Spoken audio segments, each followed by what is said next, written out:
Last week, we stepped into the world of narcissistic personality disorder, a fortress built on insecurity, admiration, and emotional control. But today, we enter a very different landscape, a colder one, a darker one, a world where remorse is rare, empathy is thin, and consequences mean nothing. This is part 3, Antisocial Personality Disorder, ASPD, a condition often misunderstood, mislabeled, and feared, yet more common than most people realize. Stay with me, because what you're about to learn may explain the people who hurt you, misled you, or broke you in ways you never understood. When people hear antisocial personality disorder, they imagine violent criminals, serial killers, or Hollywood villains. But the truth is far more complex and far more human. Antisocial personality disorder is defined by patterns of deceit, lying effortlessly, convincingly, repeatedly; impulsivity, acting first, thinking later, if at all; violation of boundaries, physical, emotional, financial, legal; lack of empathy and remorse, not because they're evil, but because their brain processes consequences differently; chronic irresponsibility, broken promises, broken relationships, broken trust. But here's the part that most people never hear. Not everyone with ASPD is violent. Not everyone is dangerous. Not everyone becomes a criminal. Some are charming.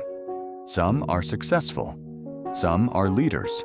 Some are sitting in rooms filled with applause while leaving destruction behind closed doors.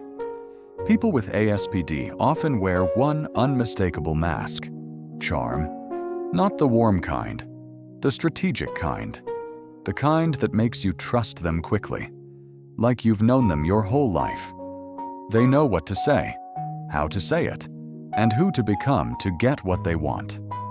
They can be persuasive, magnetic, fearless, unbothered, unpredictable.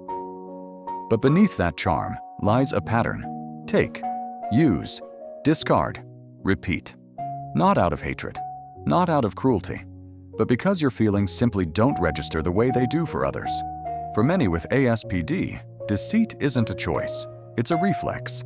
Lying becomes a shield, a tool, a shortcut. A way to control outcomes, a way to avoid responsibility, and often, a way to survive a childhood where honesty was punished and manipulation was rewarded. Because make no mistake, ASPD doesn't appear out of nowhere.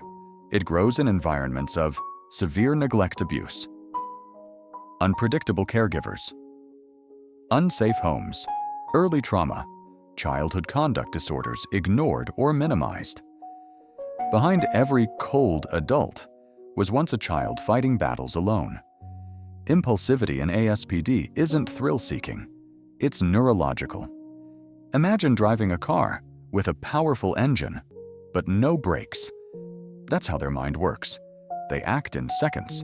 Decisions are made on instinct, not reflection. Risk feels normal. Consequences feel distant, sometimes non-existent. This impulsivity can lead to financial problems, addictions, dangerous relationships, reckless behavior, self-destruction disguised as confidence. And while they can hurt others, they often hurt themselves most of all. Here's the hardest truth. People with ASPD feel emotions, but differently. They may feel anger, excitement, frustration, desire, but empathy, the ability to feel your pain, is muted. Like hearing a whisper in a room full of noise.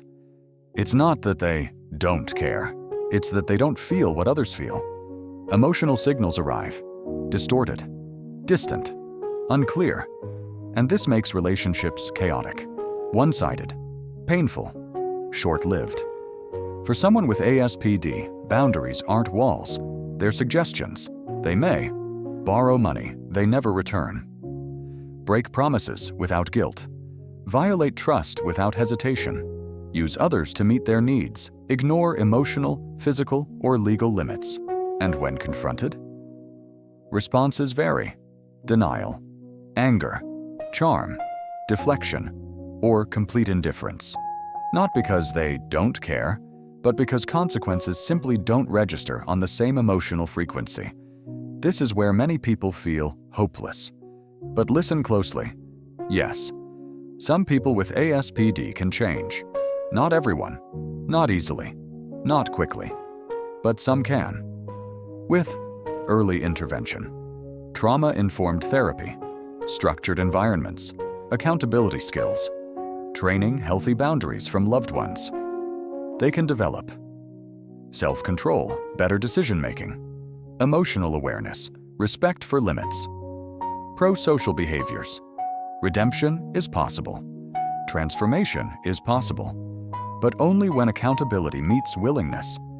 Maybe as you've listened, someone came to mind: a partner, a sibling, a parent, a coworker, an ex, a friend, or even your younger self. Awareness brings safety. Awareness brings clarity. Awareness brings healing. Understanding ASPD doesn't excuse the harm, but it explains the pattern. And when you understand the pattern, you stop blaming yourself for the pain. This journey is far from over. We've explored Part 1, Borderline Personality Disorder, Emotional Storms. Part 2, Narcissistic Personality Disorder, the Fortress of Self-Protection. Part 3, Antisocial Personality Disorder, the Empathy Void. Next week, we step into another world entirely.